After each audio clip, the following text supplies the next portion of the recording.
clarity via email. Okay. But may I join you on your next meeting with the Oh, provost? absolutely. So you meet on Wednesdays, right? It depends. No, it depends on his schedule. Sometimes it changes. Usually Wednesdays, but let me look ahead here.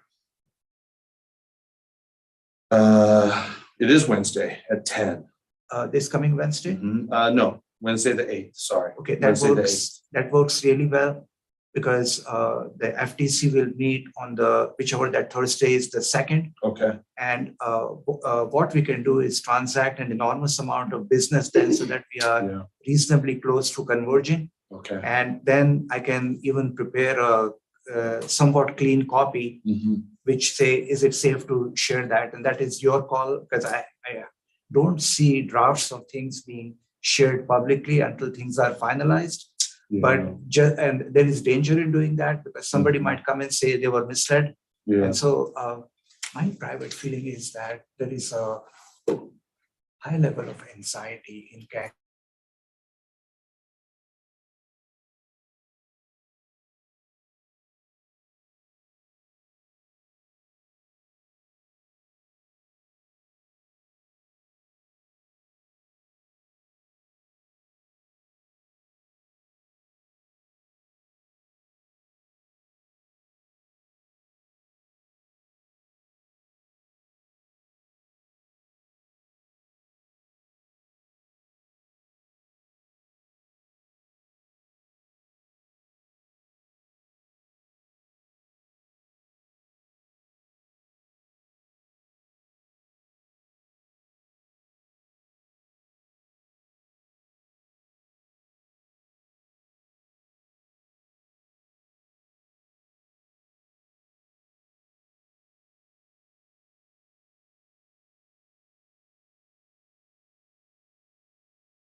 Don, how are you? So I hear you've got an implementation grant that you're putting in, so happy to see that. I'm talking with Brian this afternoon, so we'll connect on. So Tuesday's the deadline, right? We are submitting a grant to a defense agency, which is due in May. Okay, that's a separate one. That's a separate one. And then the NSF MRIs have a deadline that comes up in October. They have changed it. I can submit that. Dr. Preston, I'll ask you one question very privately. That not put you on the spot publicly, but the question will always be: an instrument which has a pump or moving parts, it is absolutely essential to have a service.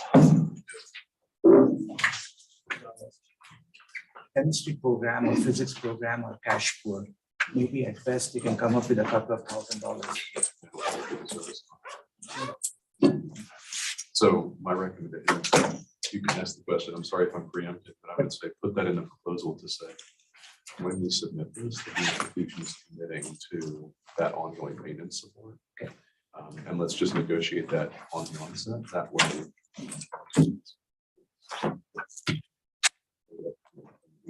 What I love about the county system is that when you put the proposal in and the chair signs off and the dean signs off, you can add that language to the proposal that's going in.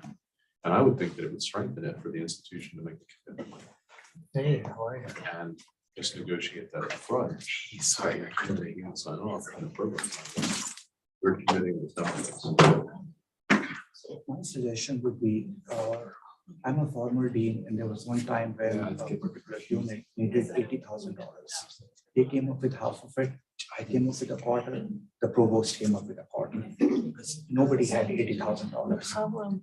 Is there $15,000 a year over 5 or 7 years is a substantial amount of money at one level. Sure. Marvin, some Marvin's catching. In some units, Dr. Mosher's goes to a Pepsi plant, but it is hit or miss. Either they'll get it or not. Sure. So we can come up with a formula. If it is important to us, I will begin by committing some of my professional development, then my program, then my department, then my dean. And we might come to you and say, can your office commit $10,000? Hi, Laura, this is Brandy. Can you hear me? Very likely it will be that kind of an equation. And it will be nice to not put you on the spot, but instead say that as we are developing the proposal, we can do a dog and pony show for all the individuals, starting with my chair, dean, and you, and sponsor projects. Say that an instrument like this trains students to be career ready, professional school, including the CDC. It has a footprint of 30 to 40 students a year. But I do want to go over. Yes. We can have it, but we have the expertise to maintain It's it. that distinction. So I'm glad we had this impromptu conversation, but it would be nice to do a presentation for you so that there are no surprises. What turned out was that we were not ready to submit a very good proposal in February. It's a very small world. If a program officer sees sloppy work, they remember us. And since the next deadline is October and we have a deadline for another defense-related grant in May, we can go ahead Sure. and. So yeah, I welcome that presentation. I'm hesitant to. Professional development funds being used for this and other funds, those have strategic value in and of themselves. So my preference would be retain that. I very much appreciate you bring that to the table. And maybe that's option A, but let's try to also get to an option B where maybe some indirect funding out of research. Maybe Academic Affairs Office of the Provost can fund your dollars this for 5 years, because it's going to allow for us to submit other grants or to fund undergrad research. Great, wonderful. Let's set that up. Yeah. And we've got some runway because it's October. And I will. It would be nice to get all the individuals in the same presentation. Sure. And as far as we are concerned, it doesn't really matter whether that money comes out of the dean's office or your office or some combination thereof. It's all UWG. So in the end, and there is a precedent for this.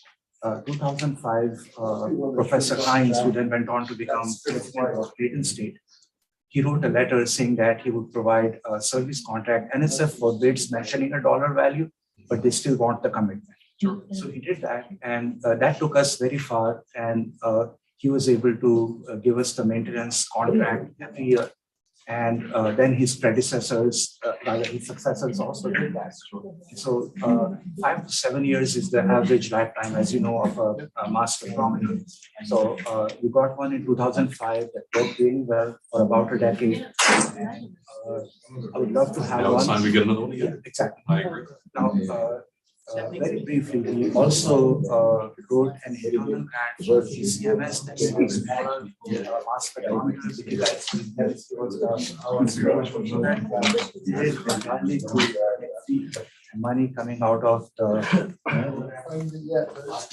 college. So you manage to do that, then we can start building an inventory of instruments in that we have all these instruments so that when we do a show or write an external grant, we can say that So we've got the we've capability. got all these different capabilities and these are bread and butter instruments Right. in a material And it science just lab. needs to be, yeah. Yeah. That's very good. And I'm looking forward to that tour. I think it's one of the. That one seems to be the one that doesn't have. Going forward well with PTR and PNP. You know what we might do? Taxi chairs. Oh, I I'll see. summarize it Yeah, for so you. it's when you- That you guys- I updated Jeff, email to you at some point, and then because the FTC is taking a little bit longer than expected, even though the progress is good, it might be middle of March before we give you a draft. And by the time it gets to the Senate, it might be April. Programs are trying to write their guidelines, and there is a little bit of uneasiness how to do it. Yeah, I think Even- that what you're changing isn't substantive. So I mean, they can still go off of what we passed in the fall. So is it okay if I request you formally to have a little more flexibility because Yeah, I this think that, process is you know, taking more time? I say, we don't need to formally request it, but you and I are chatting now. So Yes. it should be done well. Yeah. And that way we can get through it, everyone.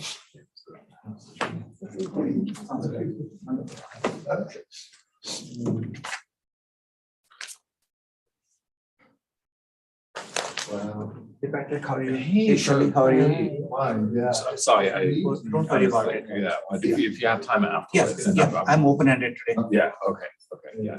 Then can you come over to my office? A lot of money later. Yeah. We can talk about that. Okay, good. All right. Oh, wow, that's- Yeah, that'd be nice. That'd be really helpful. Okay, well, I can keep that, if you don't mind, do whatever you need to do.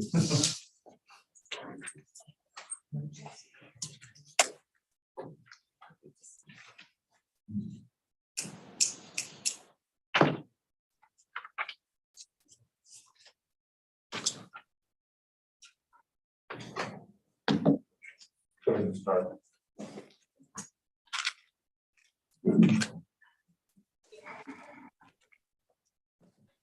Hello, everybody. Pleased to have you all here, and I'll call to order our February meeting of the Faculty Senate.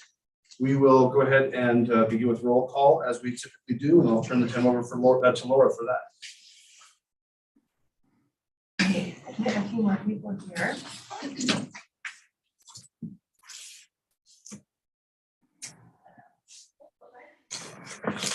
Okay, and I think I changed the speakers so that we'll be able to hear you, or if you wouldn't mind just typing here in the chat, that would be great if you. Alan, here. Manfred. Barrett. Brandenburg, Here. thank you. Caramanica. Armat. Canvas. Chang, Here. Corley. Doms. Davis, Here. thank you. Dewey's, Here. Nutt, Here. Dyer. Edelman. Elman. Here. Urban, Here. Evans, Here. Salt. Gracias. Green. Here. Hadley, Here. Hampton, Here. Esther. Carol Pasolino.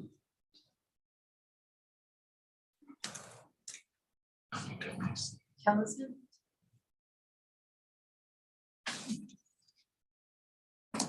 Khan, Here. Nice. Kramer.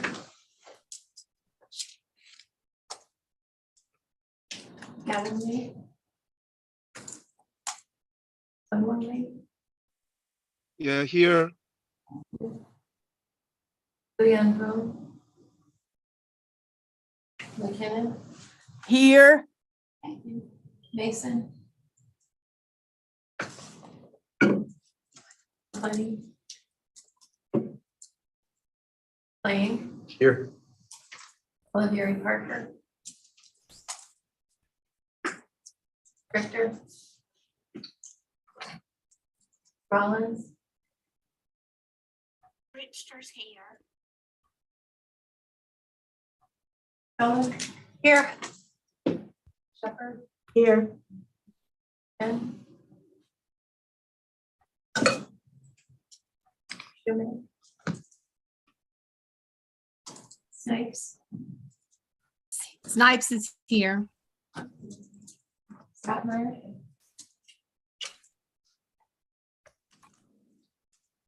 Swift. Here. Sites. Albert. Van Valen. Here. Weber. Way. Here. Williams. Walker.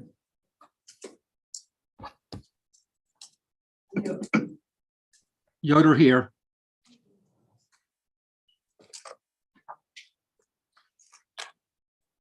Just a note about minutes. McClaney here.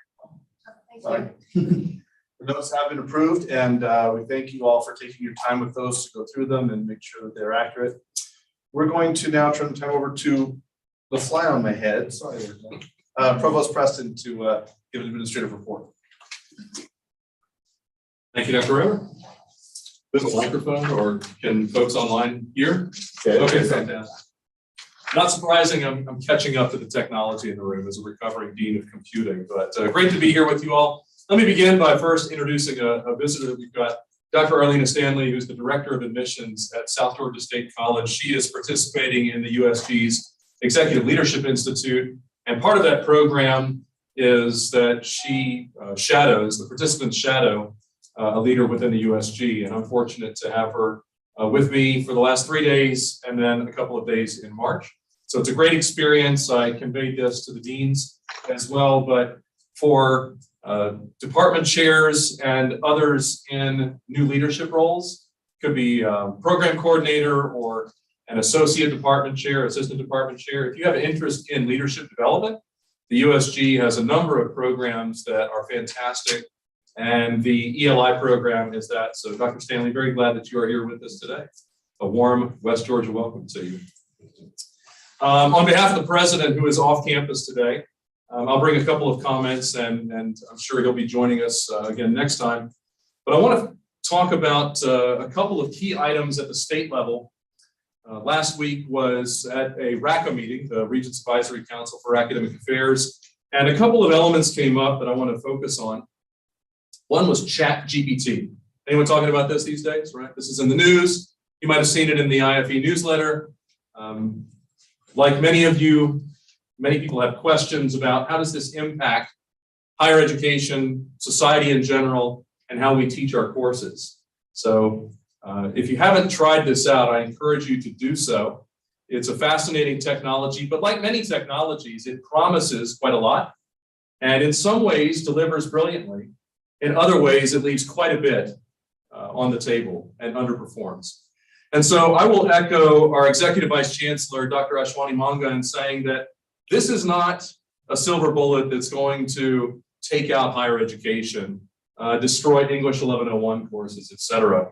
And yet, it is a powerful technology in the same way that the internet and video cassettes and all of these things that we have seen, all of these technologies that have been, folks have claimed that is going to seismically shift or perhaps destroy education or change it irrevocably.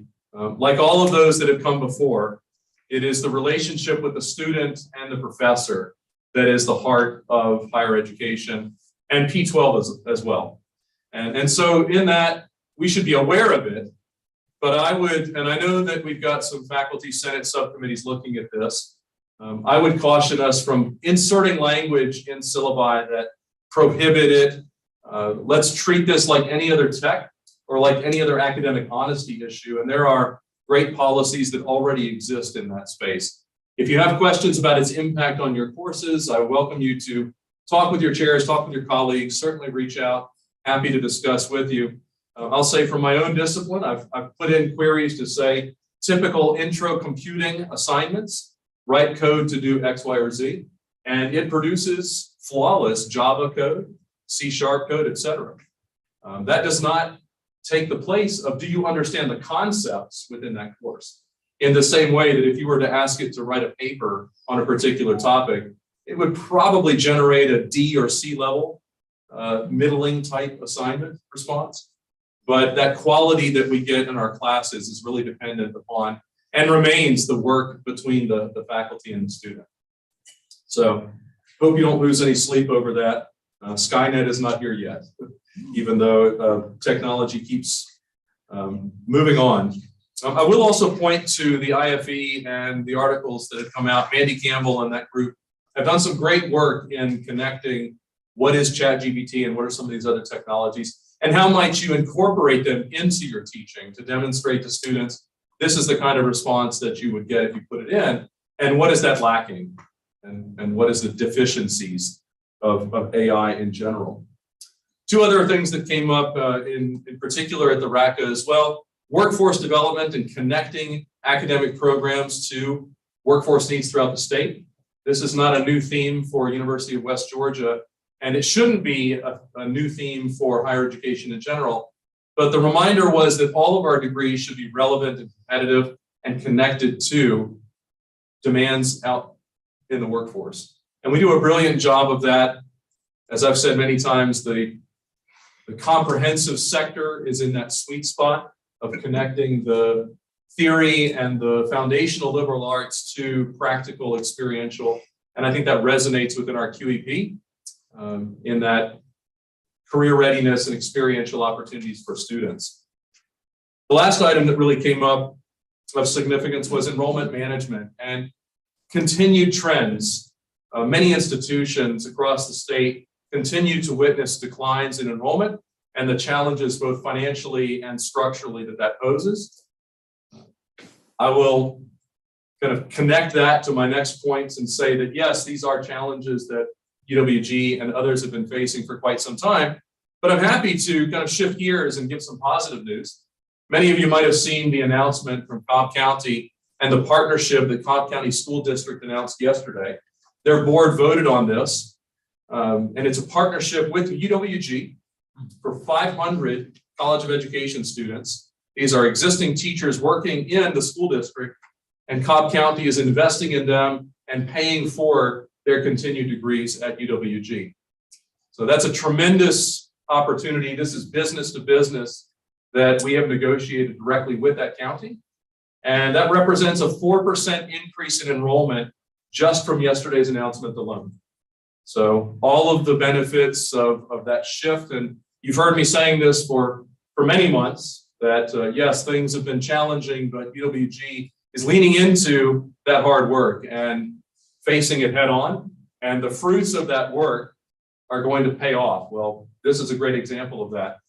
Closer to home, Carroll County hosted 2 open houses at Villa Rica High School, both Monday and Thursday this week.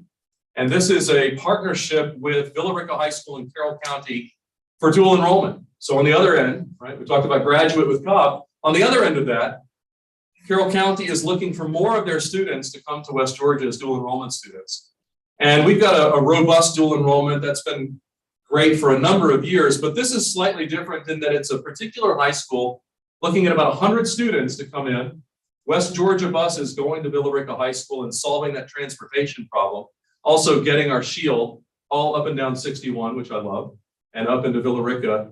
Those students getting on the bus, coming here, and between 9 and noon, taking classes. So we'll stack 2 classes, Monday, Wednesday, Tuesday, Thursday. So people can take up to 4 courses in general education. We did the analysis and looked at what are the most highly enrolled courses from Carroll County.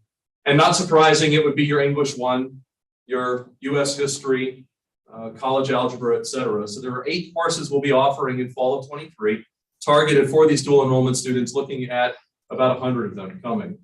So also good news.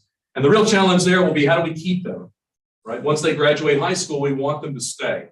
We know not all of them will, and that's okay, but for as many as possible, we want to retain them. And I think connecting them to our expert faculty in these academic disciplines, letting them enjoy the campus and everything we have to offer is going to make a strong impression. I've got some pictures that I will share that we can put out maybe in the next Faculty Senate Chair newsletter that captures that energy.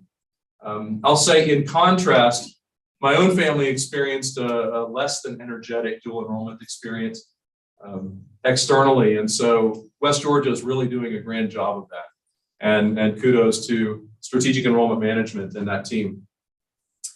Continuing the celebration, you all saw the announcement on Monday. Regents Award for Excellence in Teaching and Curricular Innovation went to the International Languages and Cultures program. Fantastic. Kudos to that team.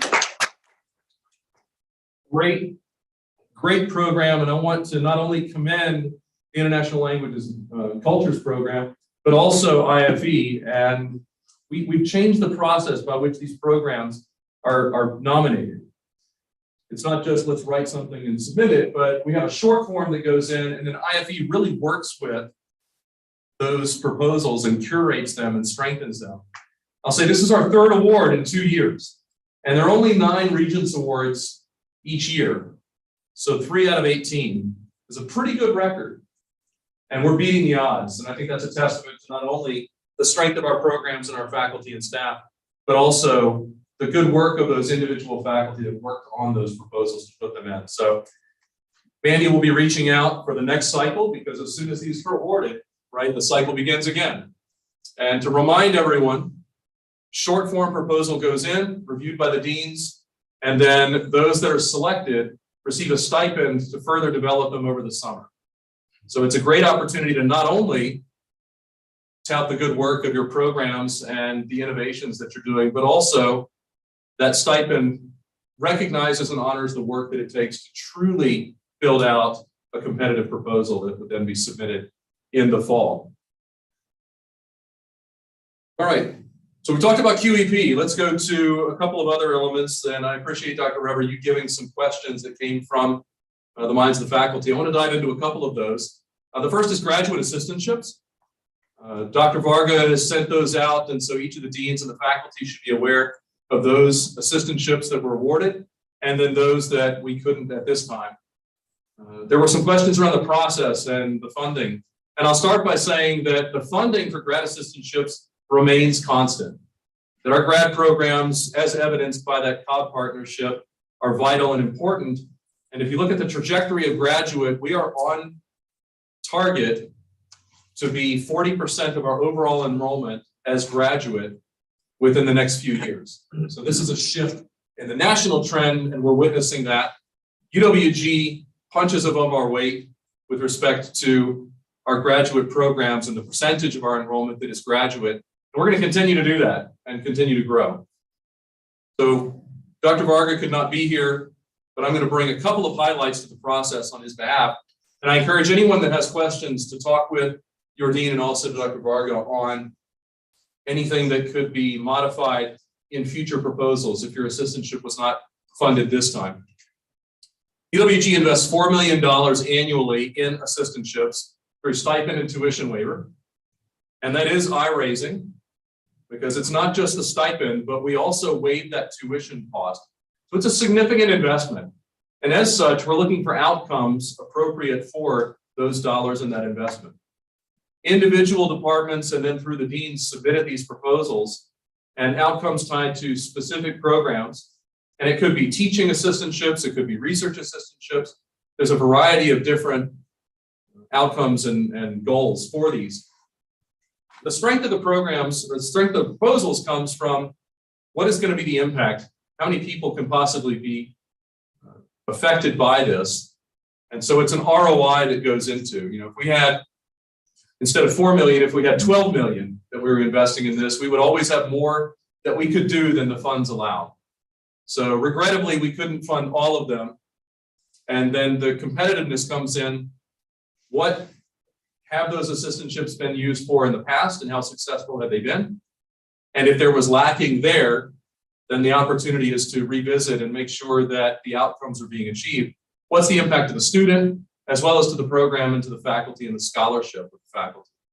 So it could be grant writing, it could be, this is going to strengthen your ability for scholarship and creative activity. It could be, in many cases, a teaching assistantship and the impact that alleviates the lab, the grading, et cetera, of faculty. Can I ask a question? Yes. Who determined that? Who was making the determination? So the grad faculty council and Dean Varga, and then presents to me. And so there's multiple levels of review, but ultimately it comes down to Dr. Varga making recommendations, and he and I are then appointing those out. Thank you.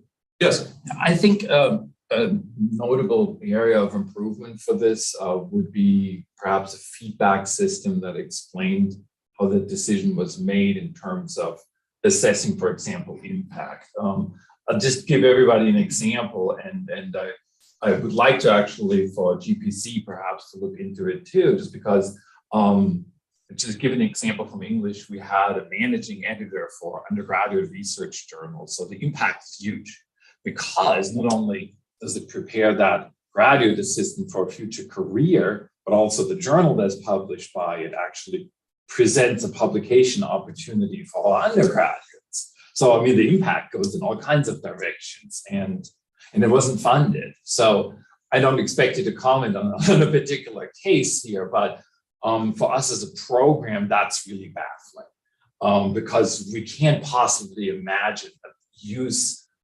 of a graduate assistantship that would have more impact for the student who holds it, but also for the students who are served by that publication. So, but all we've received back is that it was not funded. So it's really difficult then for the program to know how could we possibly improve this, or what's the rationale behind it. So I think that's something that I think would be really important, is a feedback system that actually makes that decision making more transparent. Yeah. Appreciate the question and also the comment. Mm-hmm. I will take that back to Dr. Varga, and I welcome you to also connect with him on what was the holistic approach I can articulate, but then for any individual proposal, maybe that impact was not understood. Maybe relative to others, that's where it fell. Yeah, that's perhaps part of the issue too, that, since assistantship funding was taken out of the college context, where in terms of disciplinary expertise that would be understood, I'm not sure if then in the council that is exactly clear how like, let's say for a humanities journal, what the impact would be if it's read by people. Like, I wouldn't understand the impact of a science or business assistantship, for example. So exactly. Perhaps that's an area we also need to address. Is there enough expertise and in that evaluating group to really truly understand, even if the person articulates it clearly? Like, for example, I've been an evaluator for NEH grant proposals, and I'm picked because I'm a humanities person. I wouldn't want to be picked by the National Science Foundation to evaluate their application. So that's perhaps something to check as well. Your point is well made, and the Graduate Faculty Council serves, or that review body should hopefully be able to articulate that. Yeah, thank you. Is there a statistical spreadsheet of what programs got assistantships and how many? Those were shared to the deans, okay. So they have that information, the whole aggregate and the distribution. Dr. Varga can also share.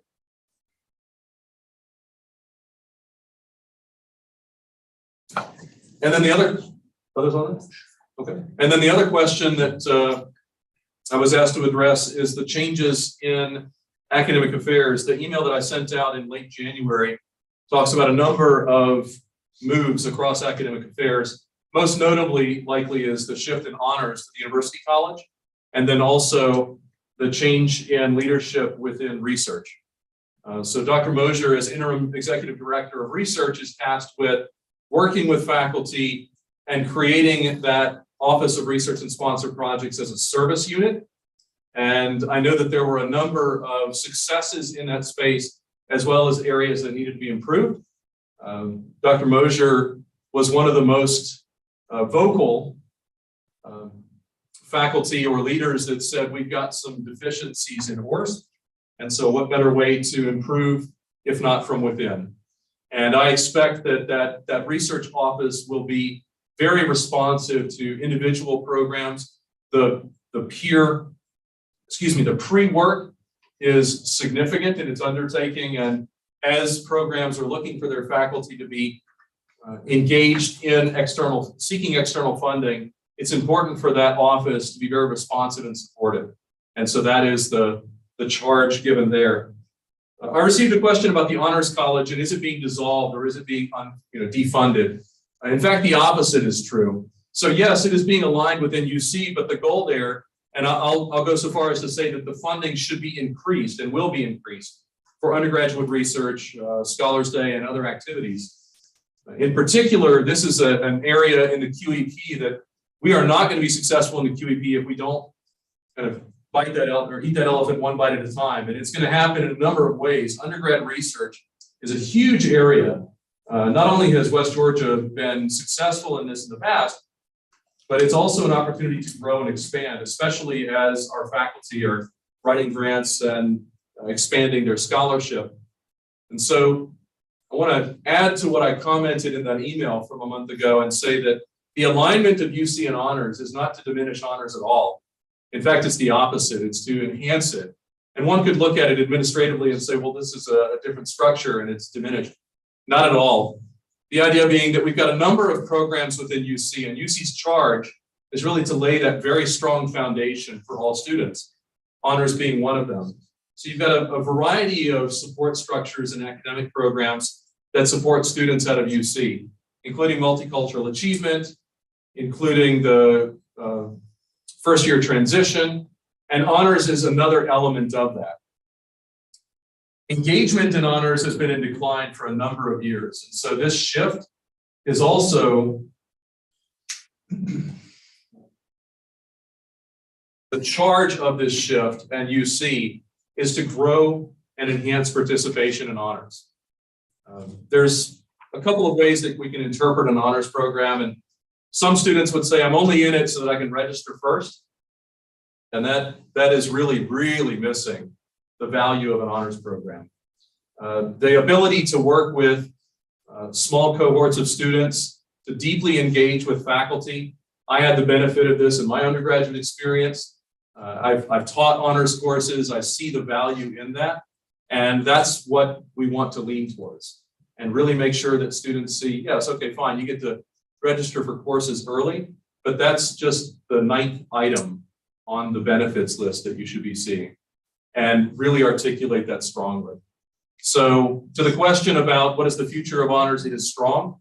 And with respect to funding and outcomes expectations, they are heightened. Happy to answer any other questions that you got. Dr. Robert, did I miss anything, or So is this covered? we weren't leaning that way before? Sorry? We weren't leaning, you found that we weren't leaning? In that many way? respects, no. And in particular, the engagement in honors and the enrollment in honors had been in decline. Yes. Yeah, I was wondering in terms of the administrative structure changing and how far that will also impact the curriculum or the vision for the honors college, and how that will be kind of re-envisioned and carried forward.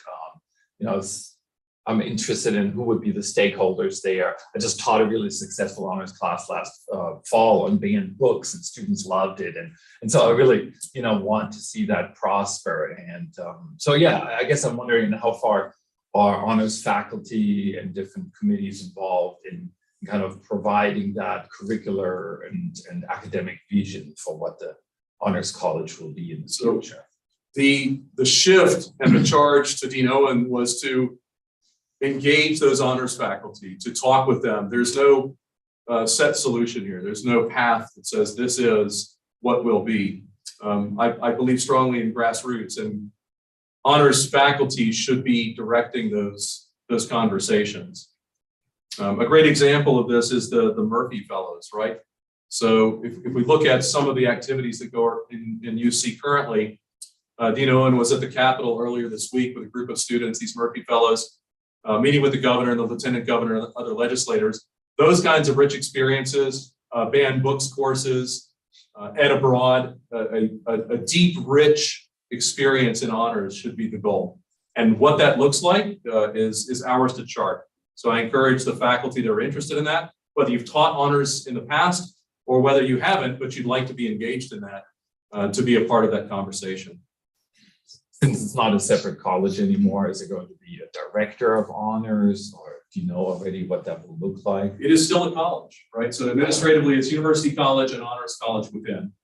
And then the administrative title and so forth is still being analyzed. So I'm sure, and others will be reaching out for input and what that should look like and the resources necessary to make it as strong as it should be. Oh, okay. Thanks for the clarification. Absolutely.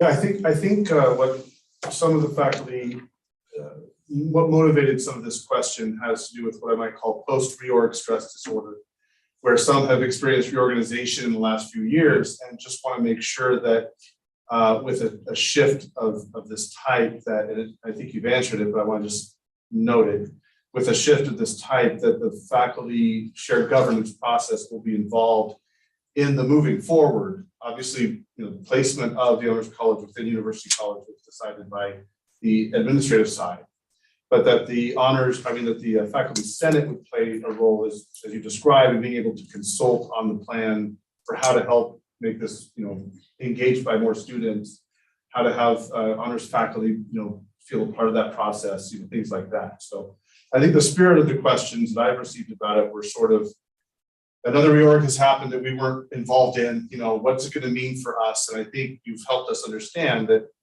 it did happen in some degree, but there's still a lot of work to be done on how that's going to look going forward. Do I have that right? Absolutely. Okay. And there is an honors council and honors faculty should be engaged in that. So that will remain, and I encourage that group to be very active in this conversation.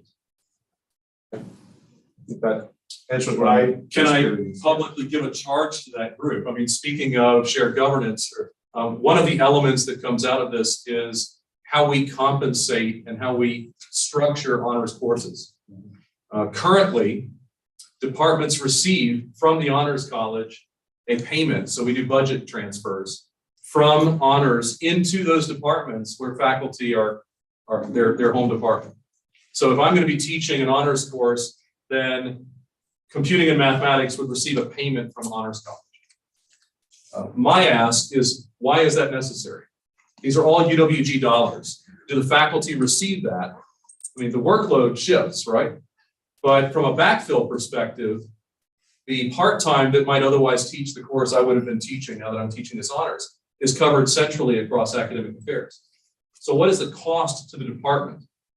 And I've asked this question a number of times and I've gotten many different answers. I'm not posing it here for us to debate it, but I'm putting it out there for the Honors Council and for those interested in this to debate these kinds of things. I'm not settled on this. It's the credit hour generation, right? No, because there's no loss there. Sure, If I'm teaching an honors course. The caps are smaller and the honors courses might have HONR prefixes rather than ENGL or whatever, right? So we lose those. If they're teaching an HONR, we lose those credit hours. Let me clarify this, because if you're backfilling that larger course that I would have taught, those credits are still taught by that department by a part-timer that the department doesn't have to pay for. Yeah, again, I don't want to, but I'm pushing this out there as a question to say this is the kind of structure that we can discuss, and then the accountability of what are the departments doing with those dollars and are they benefiting honors and so on. So I'm tossing that as a question for that group to answer. Yeah. And I have no preconceived solution for it. In the spirit of shared governance, I say here is, and look at what others in this space are doing. And is there an opportunity to retain those dollars in honors and fund other things?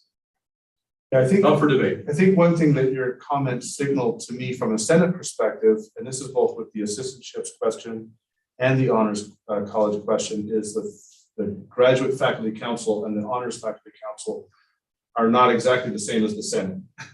And so I wonder if maybe there might need to be better handshaking or coordinating between like GPC, not to give more work to Patrick and his committee, but GPC and the grad faculty council to make sure that representativeness across all of the faculty senate is of value and use in the process of determining assistantships, or in the case of honors, because it does affect many faculty, not just faculty who are honors designated, that maybe the Senate play a role more sort of explicitly in this work going forward.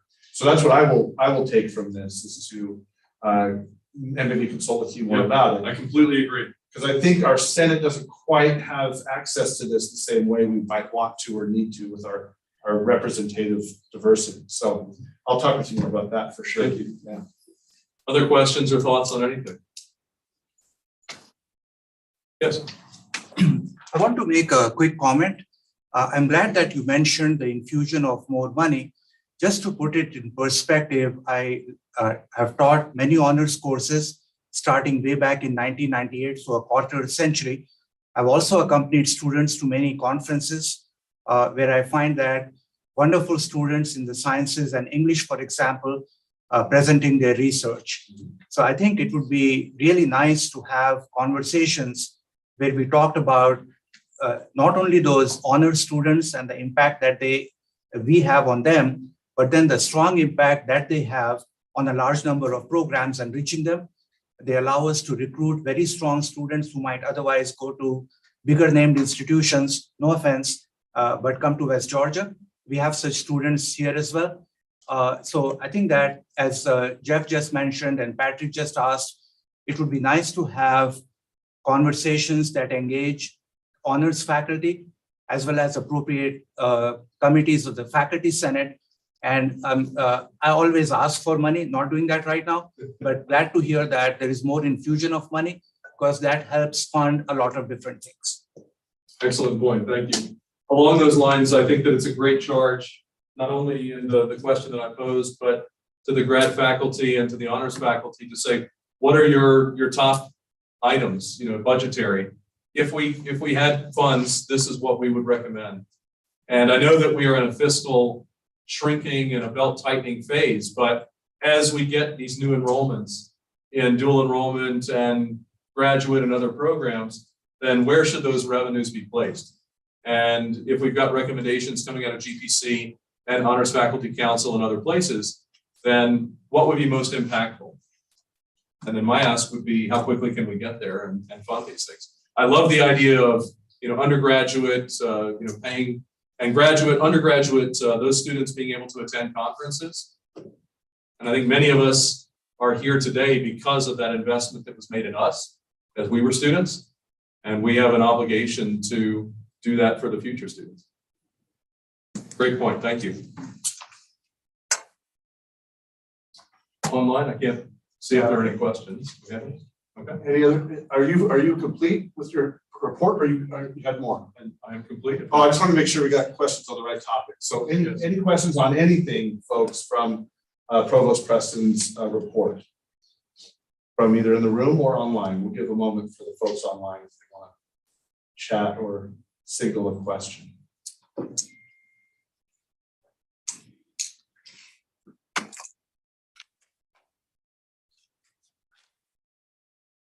Okay. I think that will do it. Thank you so much. Thank you all. Appreciate your time. Okay, just by way of general information updates, you should have been engaged by your committee chairs, depending on which committee you served on, about the mission statement and the possible options for that going forward, as well as values. If that did not happen, please contact your committee chair. Maybe you weren't able to be at the meeting. I'm quite certain they did get the message out, so I think it may have just been a miscommunication if you didn't hear about it. But please do get any feedback you can to them on those mission statement options. They can send you those and you can review them. I'm collecting all of that together for a qualitative, essentially, report with some committees chose to get some quantitative data, but mostly just to give feedback to the president on how we experience, kind of find those options to fit with how we envision the mission of the university. So that I need to have all of that ready for him by February 27th. So if you weren't able to get that committee chair that feedback and you want to give it to me directly, that's fine. Send me an email, but I'll be providing that feedback, kind of collating it and finding common themes and presenting it to the president before the end of February. So the way this works then, we're to go, before we give feedback, we're to go to our constituents to get feedback? It's not, This he is a didn't, different way we're doing it than we've done it in the past. he didn't ask for faculty feedback. He asked for faculty senate feedback. I thought the best way to do that would be to go through the committees, which includes representatives from different colleges. But he didn't, I haven't asked, and he didn't ask for us to go to the specific faculty in general. That's probably still coming, would be my guess. But it wasn't a request to have the faculty in general look at the options, but the faculty senate. So I just had that go through the committees. I thought would be the best way to do that. Any other questions or comments on that? Yeah, I assume there'll be lots more conversation about this, and the general faculty will be consulted in some form or fashion as we go, but the request for me was specific to the Senate. Other questions or comments? So any feedback at all you want to give, please get it to your committee chair or direct it to me if you need to, really by the end of next week, so I can get it all collated and sort of interpreted for the president. Committee chairs, any general information items? I think Farouk, you wanted to speak to something. Thank you, Jeff. Very briefly, the Faculty Development Committee, the FDC, is working on revisions to the faculty handbook. We are 2 meetings away from getting reasonably close to final draft. Largely, we are incorporating some feedback from the BOR. Our idea is to incorporate as accurately as possible BOR language directly into the faculty handbook. As I might have mentioned a couple of meetings ago, the FDC is a conduit whereby different programs, departments, schools, etc., can share their rubrics. And so if there are any rubrics to be shared, please send them to me and I can share them. In the same spirit, as a faculty member of chemistry, I'm happy to share the rubric that chemistry is creating. Of course, not as the FDC chair in this case. Are there any questions for me? Thank you, Jeff. Okay, thank you. And just to be clear on that, the FTC plays no formal evaluative role in addressing rubrics and criteria. But I think we are one of the few groups that is representative of faculty across programs that can help to just make sure that folks are coming up with rubrics and criteria that aren't too aberrant in some way from what seems to be the UWG norm that we're going to form together as we create these rubrics. There's none of this is new for all of us. So we're all working together. The FTC has contact, of course, with the USG and the BOR and their policy, but we also want to just help internally to make sure that our rubrics all feel fair as evaluative tools to use with our faculty. It's a big deal. These rubrics and evaluative tools will be used for every level, annual, P&T, PTR, and so on. So we want to make sure we have good consistency across programs, and the FTC stands ready to help with that. Though you don't have to send us your rubric, we don't officially evaluate. We're available and want to be of help in this if we can. Yeah, I just want to add to that when we first started drafting this, really the idea that guided us was that different disciplines and colleges and so forth need to have their own autonomy depending on different standards within their fields and all of that. So that's why it might seem like we were hesitating to give any more specific guidance, but it was really not to try to do like a one size fits all model for many things. Like what do you expect in your discipline for annual evaluations or reports? That's really something that also then each unit needs to make sure that they have a strong conversation about what makes sense in their area. Yeah, absolutely. And so, that's again, yes, we have a representative on the FTC, of course, from all of those areas, but there's like, let's say maybe one, right? Whereas all the rest of us don't know that discipline. So that's absolutely. That's just to say, even if we're looking at what they produce, it really needs to be already a very strong engagement within that unit to have vetted that, to have discussed what makes sense for them. And that really needs to happen. Otherwise, our guidance will be very broad or vague at best. Agree completely, absolutely. Yeah, and I know the deans are charged with working that part of it through the programs.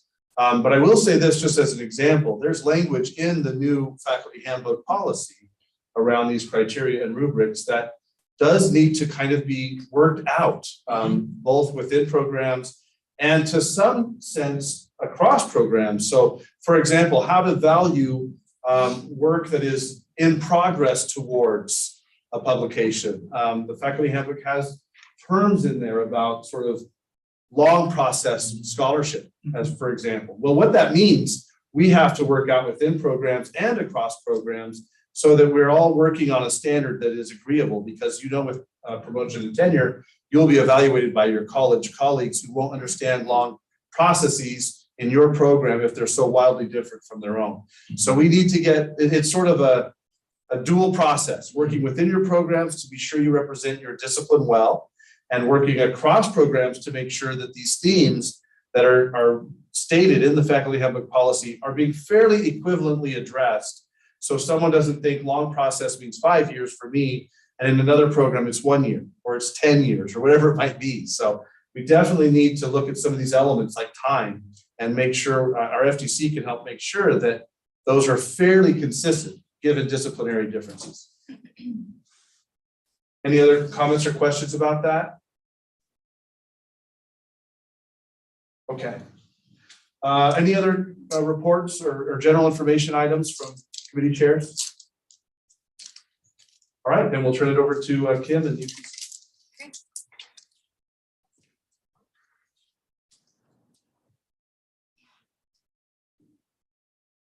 We have what I think will be 6 votes, action items for 6 votes and a few information items. First, we have from the Department of Computing and Mathematics, Computer Science 1302, a revision to this course that will add a second choice to fulfill the prerequisite requirement. The course Computing 2320 with a minimum grade of B will now be available as an alternative to the current prerequisite of Computer Science 1301 with a minimum grade of B. Computing 2320 is a course recently designed for the new computing major, and it covers all concepts that are needed for Computer Science 1302. Are there any questions about this? Then we'll go ahead and vote. All in favor? Any opposed? Or any abstaining? That one has passed. Thank you. Next, we have an item, Music 3850, a revision for the conducting class. This proposal reduces the hours for this course from 3 to 2. And this change is part of a set of program modifications that are working their way through approvals. One of those changes you might remember came through at our last January Senate meeting. The Senate approved a new 2-hour course, Music 3860, Advanced Conducting. And that, coupled with this existing course, creates a 2-course sequence. Having these 2 conducting courses is consistent with other music programs, but having them both at 2 hours will help to keep the total required hours for the program down, as all of these program modifications are reducing this from 3 to 2 hours. Are there any questions? Ready to vote? All in favor? Any opposed? Or any abstaining? That one passes. Thank you. Okay. Next, from the Department of Natural Sciences, first we have 2 proposals for biology programs that have the same rationale. So we'll vote on those 2 as a set. Biology general track, Bachelor of Science, and then biology professional preparation track, Bachelor of Science. Each of these proposals is to create an accelerated bachelor's to master's pathway. that will allow students to count 6 hours of courses for both the undergraduate degree and the MS in biology non-thesis track. There. Any questions about this?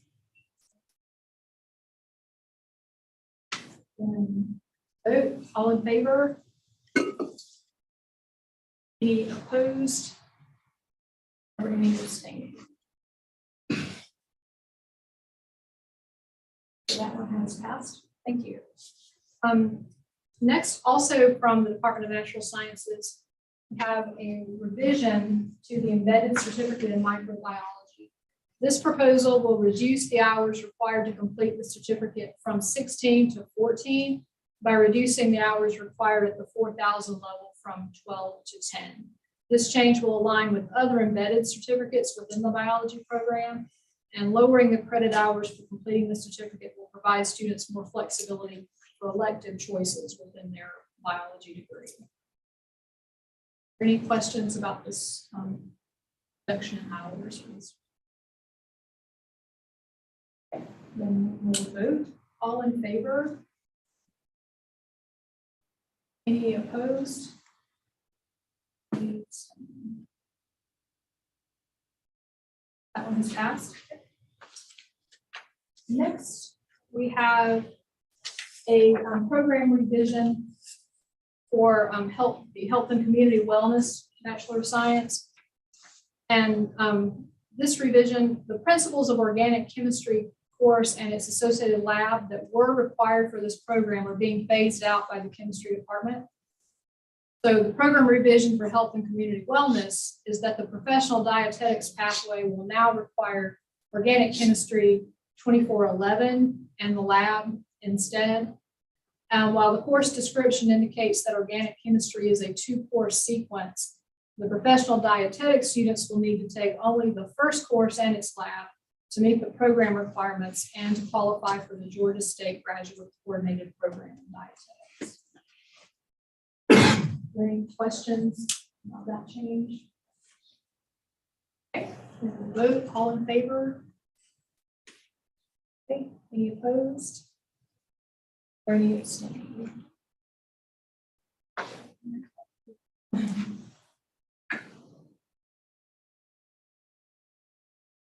right, that one passes.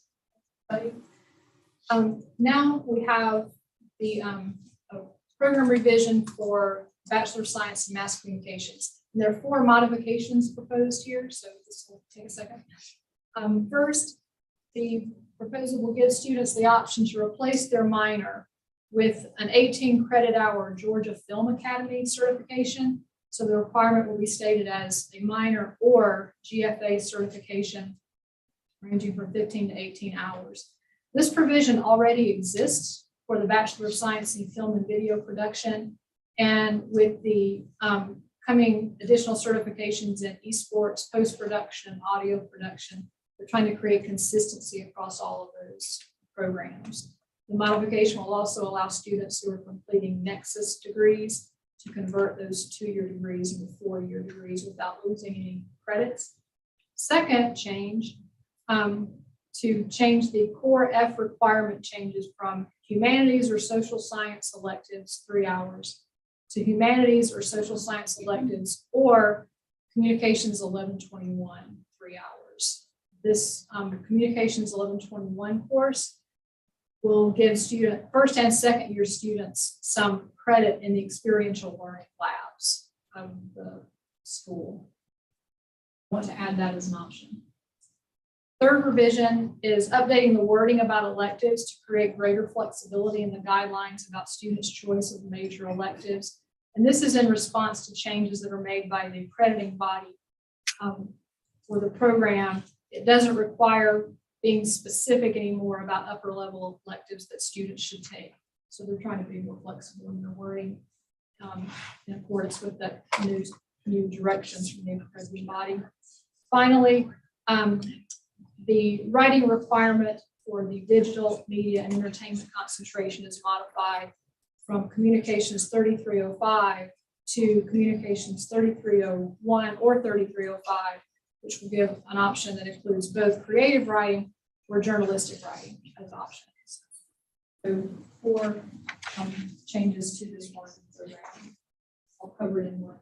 Are there any questions about this? All in favor? Okay. Any opposed? Or any abstaining?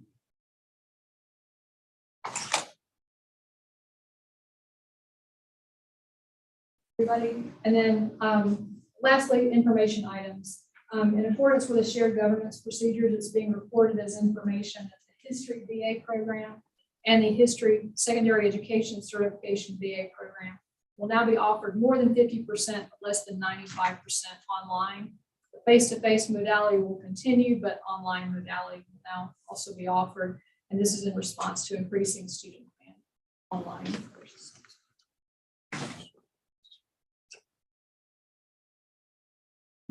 Thank you so much, Kim, and for your committee, all the hard work you do, which doesn't ever stop, does it?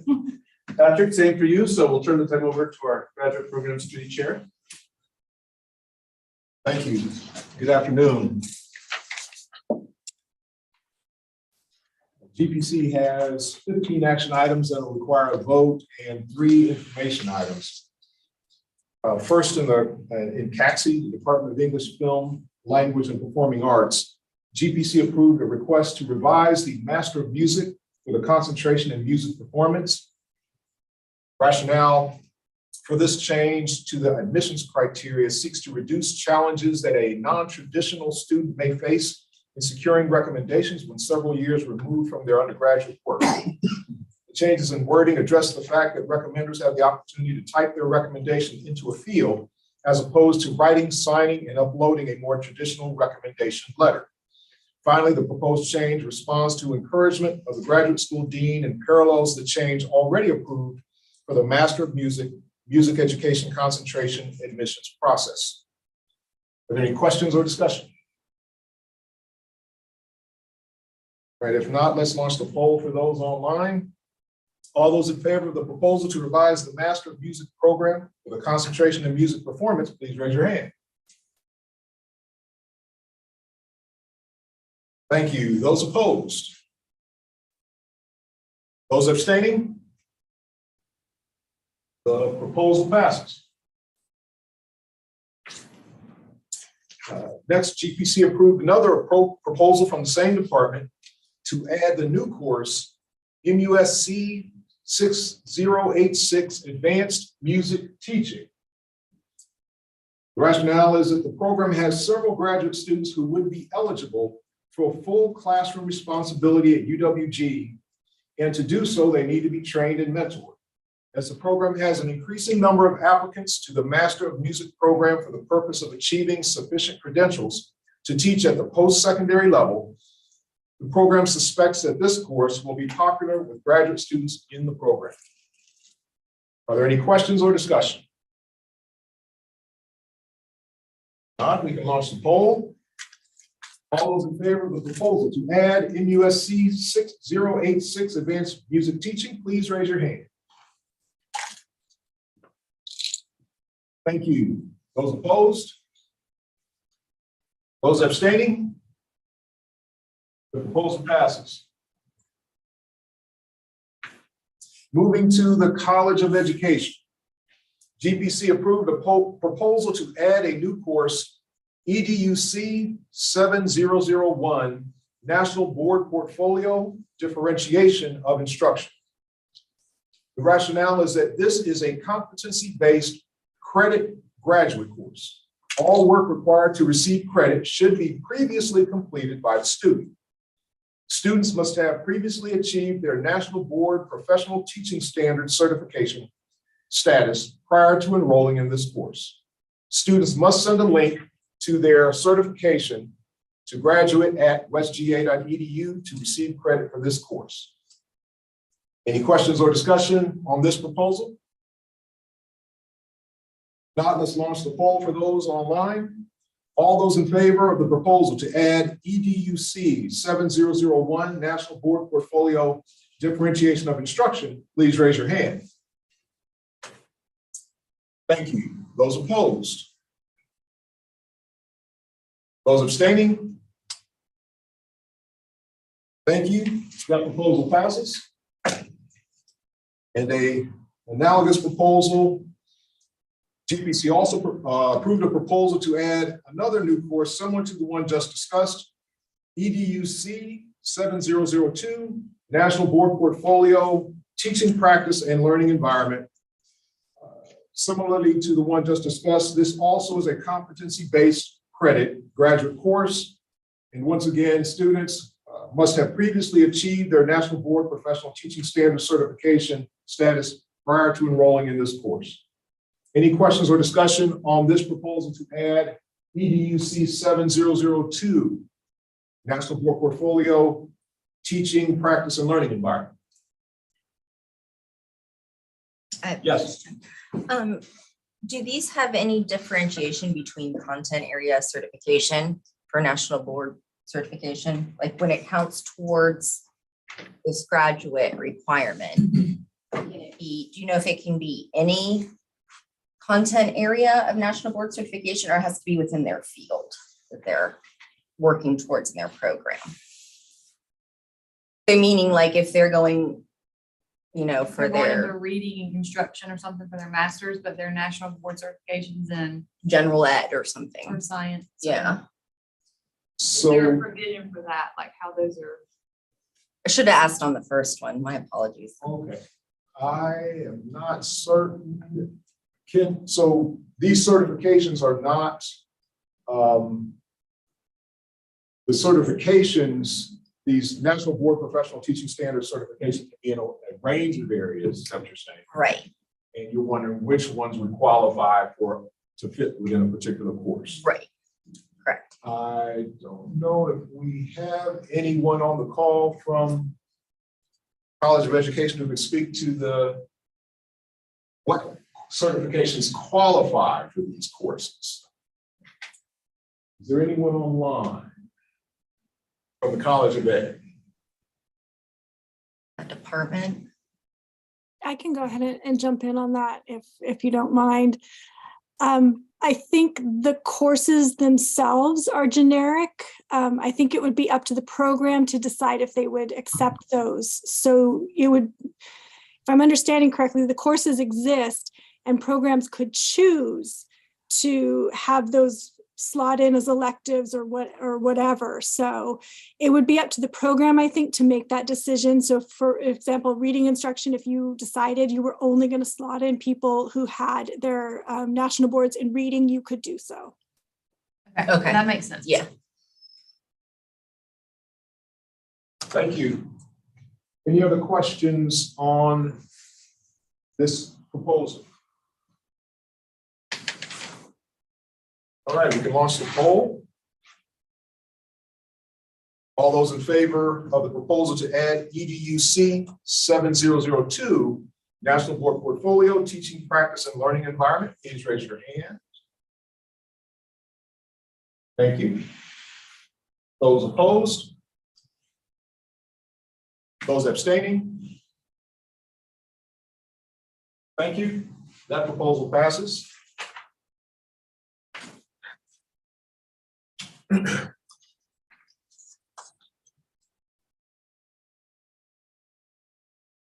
All right, this next item at our January meeting, GPC approved a revision to the speech language pathology Master of Education program in the Department of Counseling, Higher Education, and Speech Language Pathology. However, a friendly amendment approved by GPC was not incorporated into curricula before our January 17th Faculty Senate meeting. So a vote was taken at that meeting, which passed, to place this item on the table until this meeting. I now move we take from the table the proposal to revise the Speech Language Pathology Master of Education program. Is there a second? Second. All in favor of taking from the table the proposal to revise the Speech Language Pathology Master of Education program, please raise your hand.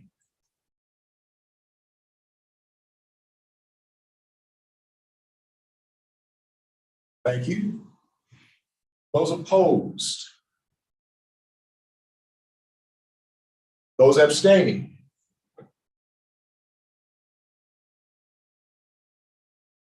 All right, thank you. The motion passes and the proposal is removed from the table. GPC approved a request to modify the admissions criteria for the Master of Education degree program in speech language pathology to increase equity and access for prospective students. The proposal in curriculum now incorporates the friendly amendment that was approved by GPC. So the two revisions are, first, the program will no longer require the GRE. The friendly amendment removed earlier language stating that the program would require applicants to complete the Casper test. That is language that the program deleted and that GPC previously voted on. So that language, that corrected language is now in curriculum. Second, the program will require 2 letters of recommendation rather than 3. Are there any questions or discussion on this proposal? If not, let's launch the poll for those online. All in favor of the proposal to modify the admissions criteria for the Master of Education in Speech Language Pathology, please raise your hand. Thank you. Those opposed? Those abstaining? Thank you. That proposal passes.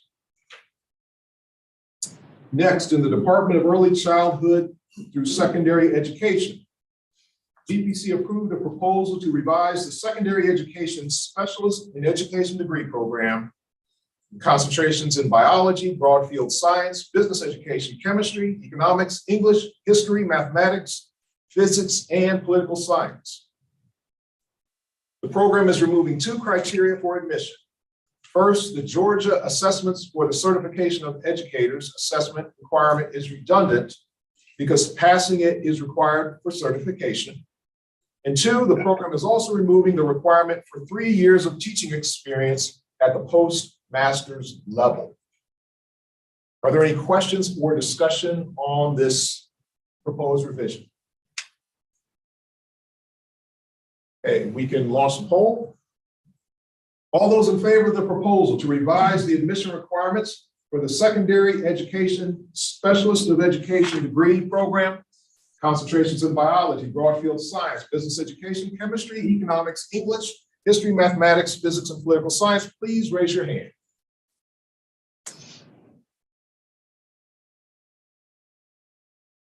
Thank you. Those opposed? Those abstaining? Thank you. That proposal passes.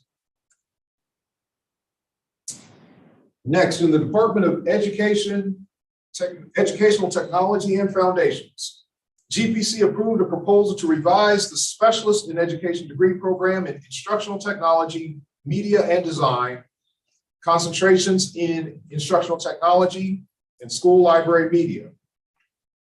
The program is requesting 2 changes to the EDS and Instructional Technology program. First, additional electives. The program would like to add MEDT 7461, MEDT 7462, MEDT 7466, and MEDT 7499 to the electives list. 3 of these electives were left out when the program transitioned program sheets a few years ago, and MEDT 7499 is a new course that is part of the computer science endorsement. The program has been allowing these courses by utilizing petitions in WolfWatch.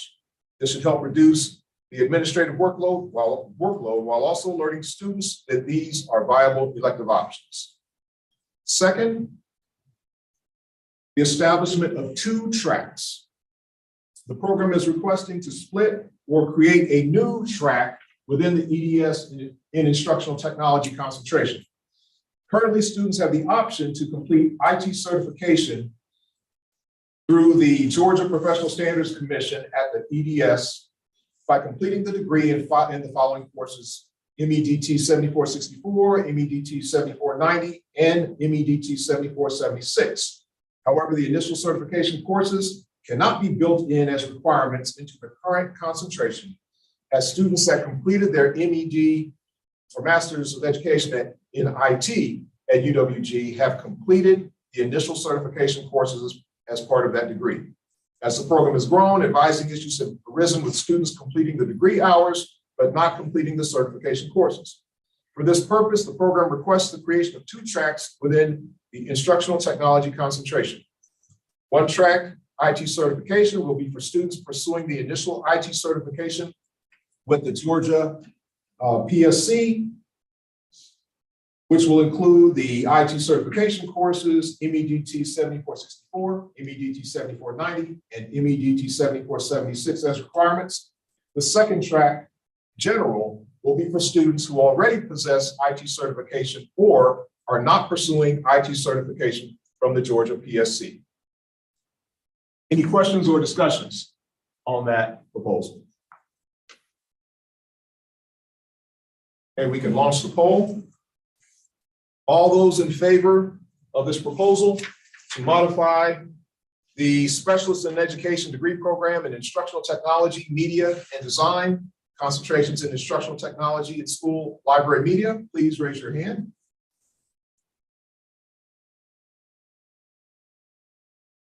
Thank you. Those opposed? And those abstaining? That proposal passes. Thank you. GPC also approved a proposal to revise the Master of Education degree program in Instructional Technology, Media, and Design, concentrations in Instructional Technology and School, Library, Media. The program is requesting the following changes. In the Instructional Technology concentration, a credit hour reduction. The program wishes to reduce the credit hours required for degree completion from the current 36 hours to 30 hours by removing 2 potential electives. The program is pursuing this reduction to match competitors and better align with USG recommendations regarding master's degrees. Second, program of study changes.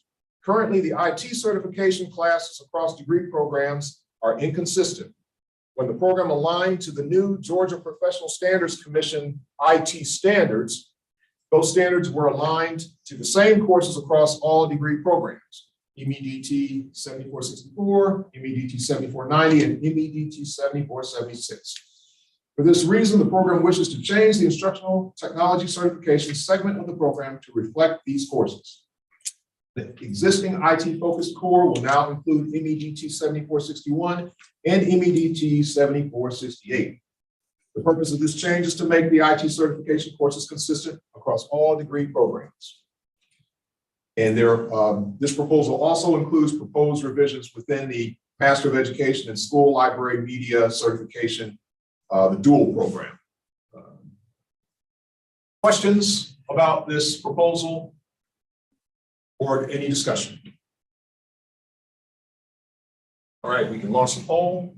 All in favor of the proposal for the proposed revisions to the Master of Education degree program in Instructional Technology, Media, and Design, concentrations in Instructional Technology and School, Library, Media, please raise your hand.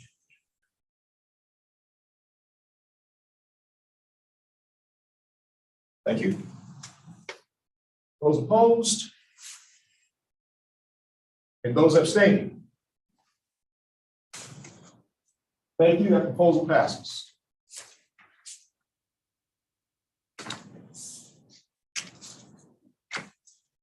In the Department of Leadership, Research, and School Improvement, GPC approved a proposal to add a new course, EDRS 7000 Data Analytics. This class will be a capstone course for the post-baccalaureate certificate in data analysis and evaluation methods.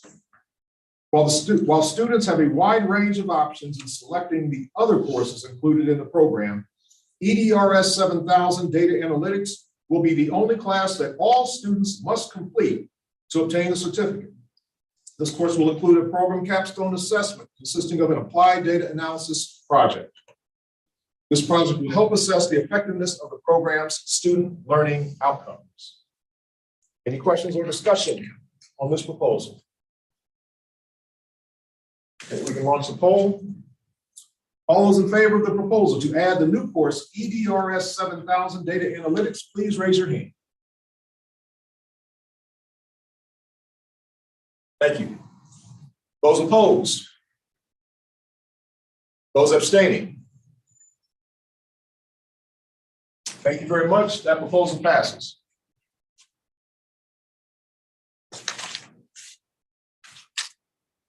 GPC also approved a proposal to modify the post-baccalaureate certificate in data analysis and evaluation methods.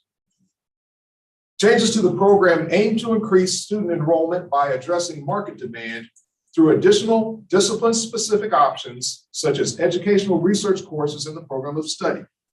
The program aims to make the certificate more attractive to students by reducing the total number of credit hours required for completion from 15 to 12. The requirement of one elective course was removed. Another significant change is including a capstone course that all students must take to earn the certificate. The program also revised the wording of the program learning outcomes to increase the measurability of these objectives and improve the alignment with the curriculum and the program assessments. Are there any questions or discussion? If not, let's launch the poll. All those in favor of the proposal to revise the post-baccalaureate certificate in data analysis and evaluation, please raise your hand. Thank you. Those opposed? Those abstaining?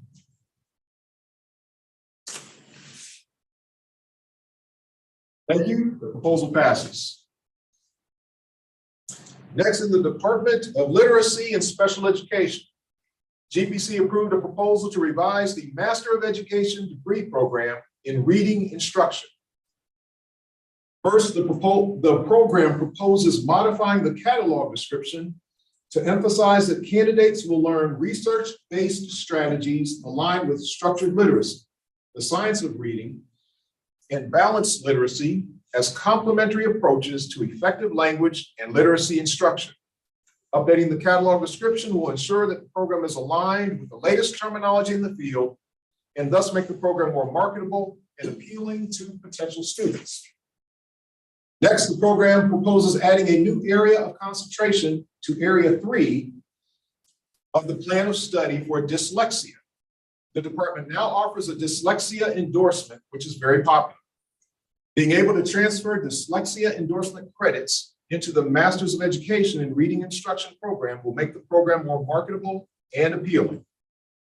Lastly, program curriculum modifications include removing MEDT 7461, Instructional Design, from the plan of study and adding 2 courses to the language and literacy concentration.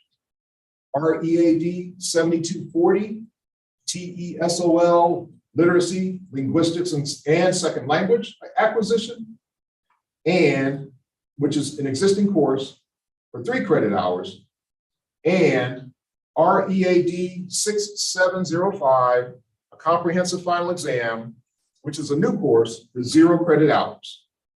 Graduates have stated on program surveys that MEDT 7461 is designed specifically for school librarians and media specialists and is not relevant to educators and instructional leaders in language and literacy education.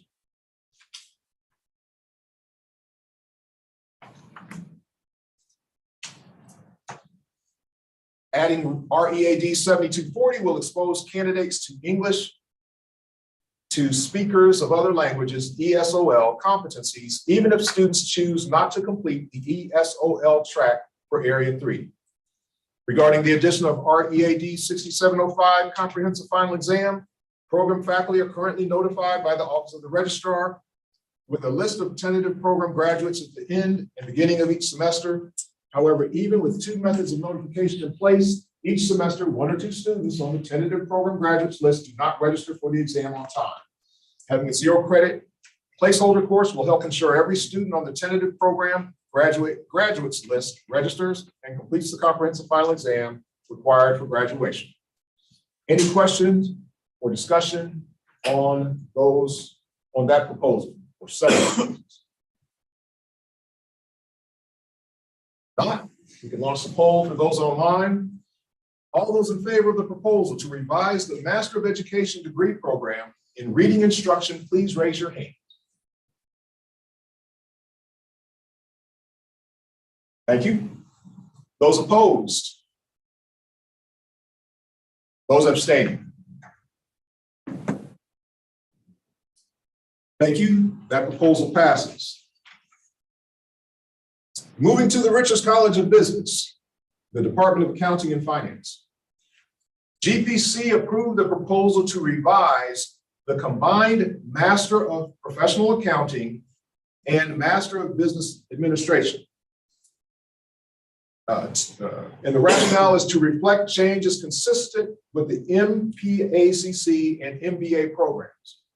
Note that this is a curriculum requirement. There is not a combined program. There's not a combined Masters of Professional Accounting and Master of Business Administration program. Those are two programs that students can take concurrently that are referred to as combined, but that are not a single program. But this is a curriculum, a technical curriculum requirement that the College of Business has to go through to, or has to have approved to engage in other proposals between the two programs. Questions or discussion on this proposal? We can launch the poll. All those in favor of the proposal to revise the combined Master of Professional Accounting and Master of Business Administration programs, please raise your hand.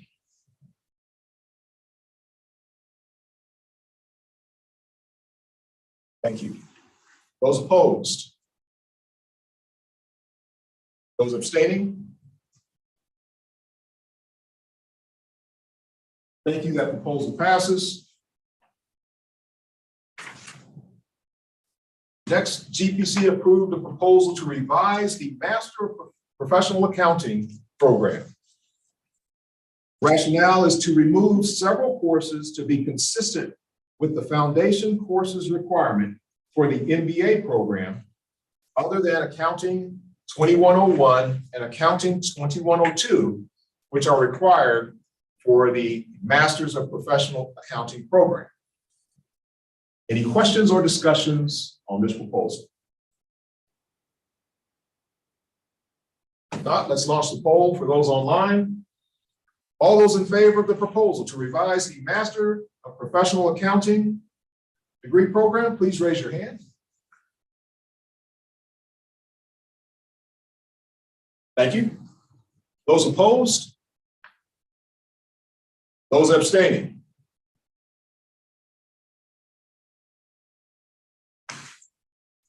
Thank you. That proposal passes.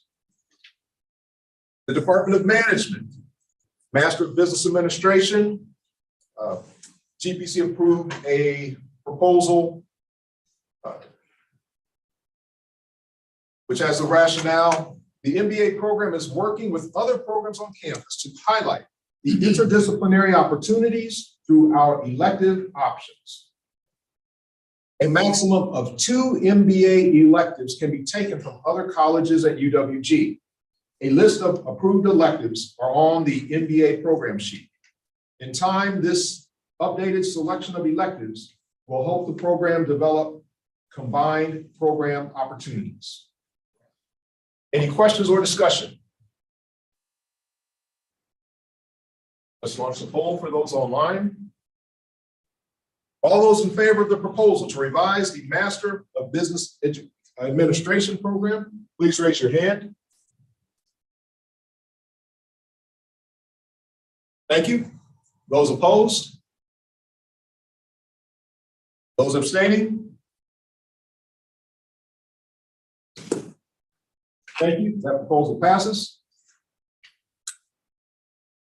Next.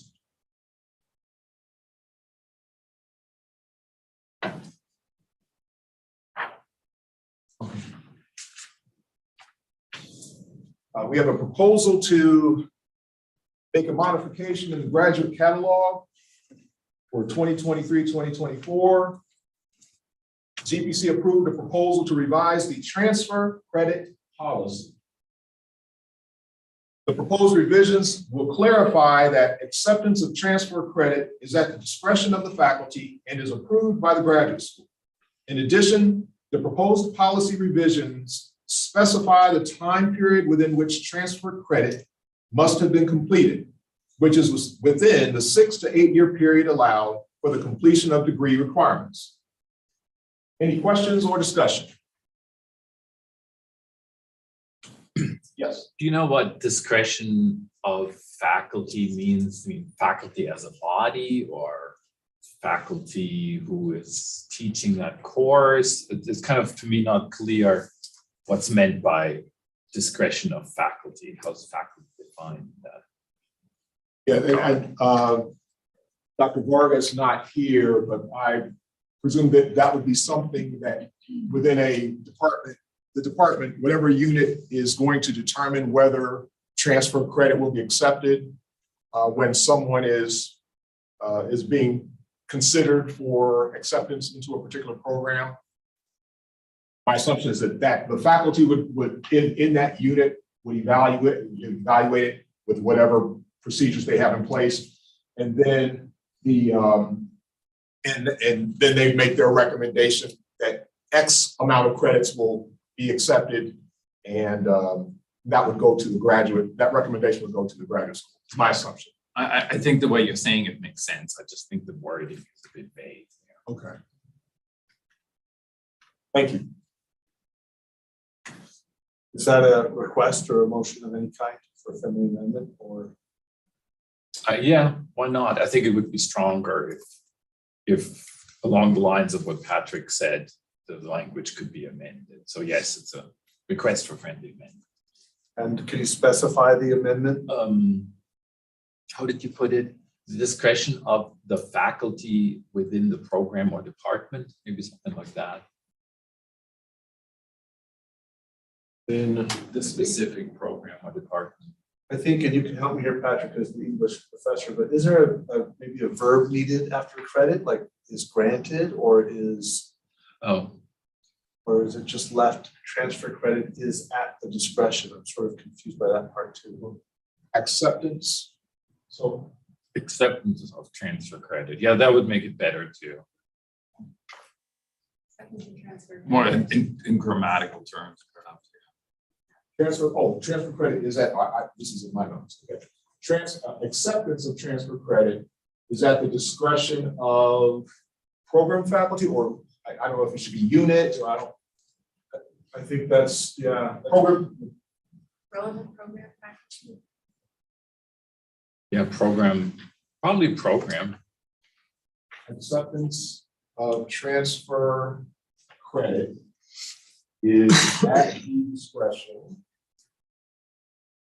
of program faculty and who are the graduate school.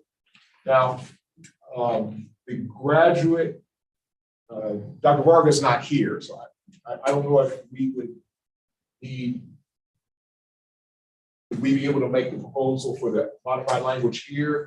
We would, we would need to pass the friendly amendment. Okay. And then if that passes, we can then pass the motion for this policy to change with the friendly amendment attached. All right. Of course, that would make only sense, but it would only make sense if that's what you meant, that it's the program faculty. Right. So in some ways, him not being here, we're kind of guessing about that. So if it's meant something different, like the individual faculty member or faculty more broadly speaking, then that would have to be a different wording. So two ways to go. One would be a motion to have this returned for that to be clarified. Another is to approve the friendly amendment if we do, and approve the motion, and then leave it to the president to veto on Matt Vargas' behalf if he wants to change it. So I think it makes sense if we don't feel comfortable making this decision without Dr. Vargas' input, that we would maybe have a motion have it returned to the GPC. Does he have to withdraw the friendly amendment first then? Yeah, do I have to, if that's the, I think we would, yes, there'd still be the friendly amendment, motion and vote. And then there would be the just, I think we would just vote down the motion, so it would go back to GPC. I could just withdraw the friendly amendment motion then. Would that make it easier? And then instead we send it back to GPC? I mean, the only risk is if people vote to approve it, that it goes forward as it's written without the friendly amendment attached. I don't know how the vote will come out from the Senate. Okay. It has to be voted, so. All right, well, then in that case, it's probably better to leave the request for friendly. I would recommend that. Okay, We vote on the inclusion of the friendly amendment, then we vote on the policy. If the policy is voted down, it goes back to GPC. It can be specified which faculty are really intended, and then it could come back the next Senate meeting. Okay, so we have a motion for friendly amendment. Friendly amendment that, if you could read the wording of that. I think. Oh, I'm sorry. Go ahead. So just in case I've made a friendly link it here. So, okay, so the vote now is to approve the friendly amendment that states that acceptance of transfer credit is at the discretion of program faculty and crew. And we have a motion and not a second, by the way. You're right. We have a motion. Do we have a second? We have a second. Okay, so all in favor of the motion to accept the friendly amendment, which is acceptance of transfer credit is at the discretion of program faculty and is approved by the graduate school. That's the language. All in favor of that friendly amendment, please raise your hand.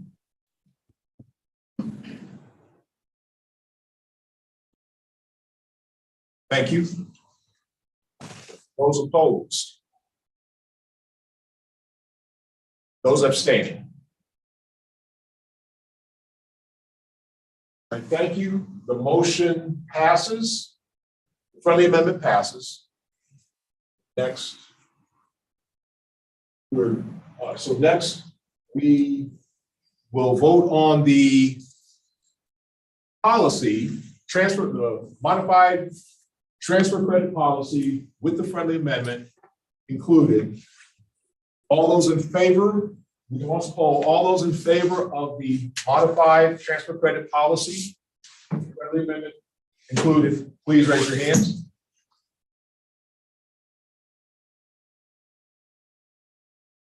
Thank you. With the friendly amendment. Those opposed? Were we supposed to close it so that it can go back? Because we're next one.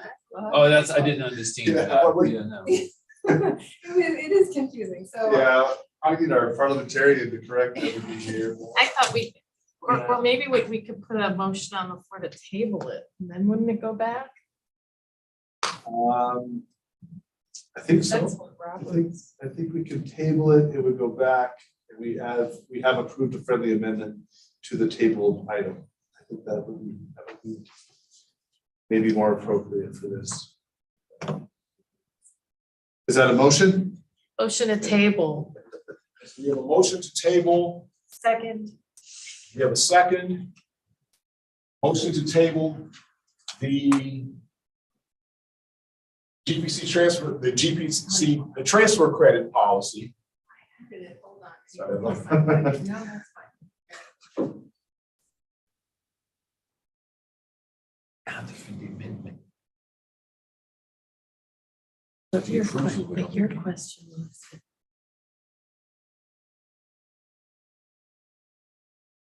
So put the friendly amendment on and then oppose it. Okay, so I guess type it in. Thanks everyone for your patience as we figure out how to properly do this. I was the only one.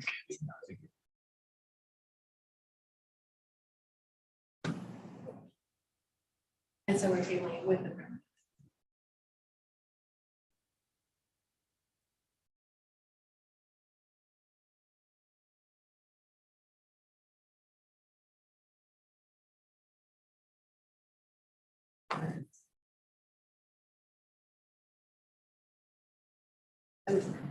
Okay.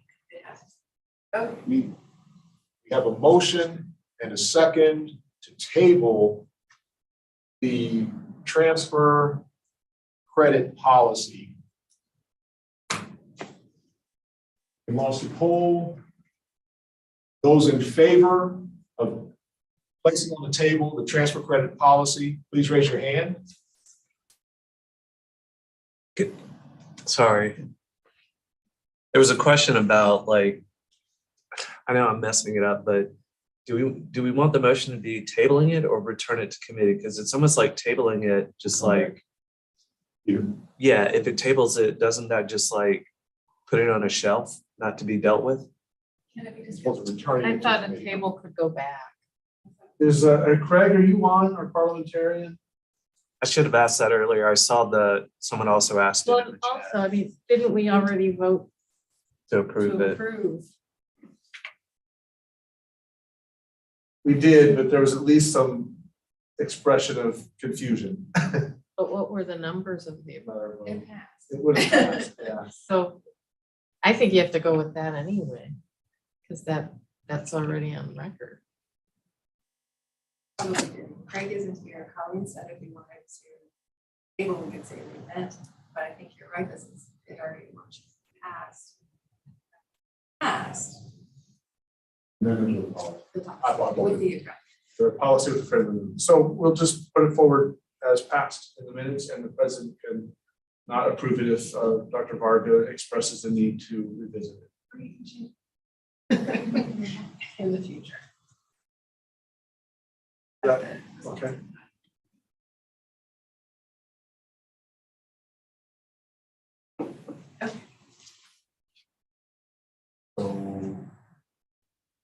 Is asking. Unpassed something.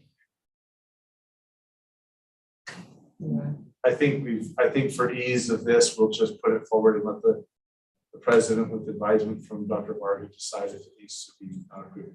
My guess is program faculty would be satisfactory. It's probably what is meant. Yeah, so it'll probably be fine, but we'll just note for Dr. Varga to take a look at this.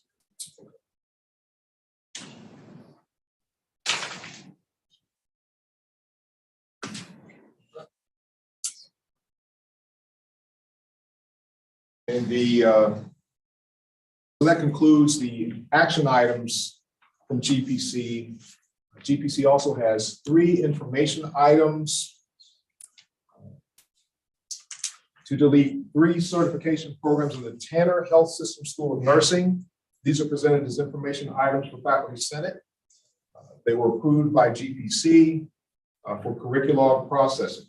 The 3 programs to be deleted are Health Systems Leadership Postmaster Certificate, Clinical Nurse Leader, Health Systems Leadership Postmaster Certificate, Leader Manager, and the Nurse Educator Postmaster Certificate. The rationale for deleting each program is that there have been no new students admitted into any program for 2 years. All past students have completed the program and graduated. Additionally, the program curriculum does not meet the certificate requirements for graduate school. Tanner Health System School of Nursing does not plan to change the program to meet the graduate school certificate requirements. Therefore, the school requests these programs be terminated. That's the end of GPC action items and information items. Thank you very much for your attention and patience. Thank you, Patrick. That was a lot of business, and your committee, I know, is also doing comprehensive program reviews, so a lot of work. Please. Dan says that tabling the motion means postponing. Definitely. In his view, a tabled motion could be taken up by a committee and brought back to the Senate. So he thinks that tabling the motion is what people really wanted in this case. So she's probably correct. Yeah, but we've already moved and voted, so we'll let it go, and obviously, the president can help us if needed to get it back where it needs to go for any revision, but I guess as it might be acceptable, so we'll find out. It's certainly the will of the Senate, how about that? Okay, so I'm glad you're not shadowing me today, Dr. Stanley. Bill Roberts rules. So, we're about to adjourn, but just as a final announcement before we do, we are in election season for the Senate and for committees that the Senate has and that people can serve on. So your deans have been getting their notice about what positions need to be filled, and elections are coming and nominations are desired and so on. Also, we'll need Faculty Senate Chair-elect. So that will be coming up, and we'll want nominations for that. And please bear in mind that the strength and effectiveness of the Faculty Senate depends on the engagement of faculty, which means coming and being a part of our committees and serving. And so I encourage you to reach out to members of your units, your programs, and encourage them to nominate themselves, or if someone wants to nominate them, and participate in this election process so we can have a full Senate starting for next year. And is there anything else on that, Laura? Oh, we need a parliamentarian who can help us, as was much needed today. So that will also be coming due. So please consider yourselves as nominees for the Faculty Senate Chair-elect or parliamentarian, and then go back to your units if you would, and encourage folks to be nominated to nominate themselves or accept nominations for those other committees and Senate roles. That's all I have. Any other announcements from the group? Anything else from our chat window? And thank you, Dan, for that help on the tabling point. All right, we are adjourned. Thank you, everyone. Yeah.